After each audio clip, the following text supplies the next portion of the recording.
take a walk on the woo-woo side with me. My name is Michelle Douglas and I am on a mission to help you to step into your power so that you can create the life you desire. Visit me at empoweredlifeprograms.com to learn more.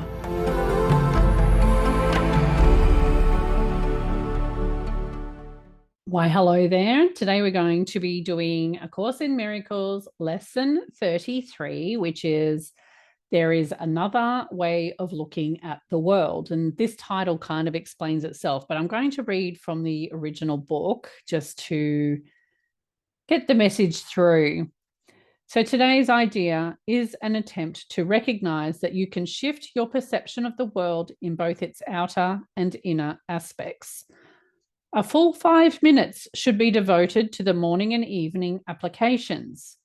In these practice periods, the idea should be repeated as often as you find comfortable, though unhurried applications are essential.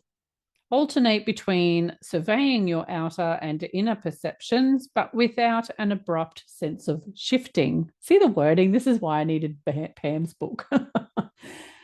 Okay, next part.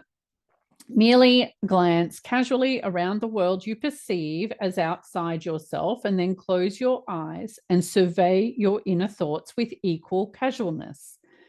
Try to remain equally uninvolved in both and to maintain this detachment as you repeat the idea throughout the day. The shorter exercise periods should be as frequent as possible. Specific applications of today's idea should also be made immediately when any situation arises which tempts you to become disturbed. I'm very disturbed. For these applications, say, there is another way of looking at this. Remember to apply today's idea the instant you're aware of distress. It may be necessary to take a minute or so to sit quietly and repeat the idea to yourself several times. Closing your eyes will probably help in this form of application.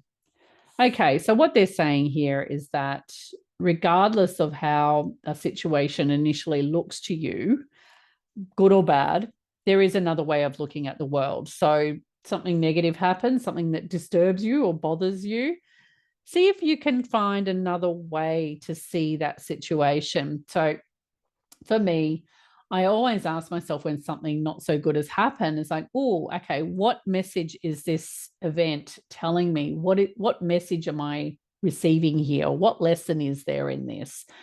And I try to use that as my way of understanding why something's happening.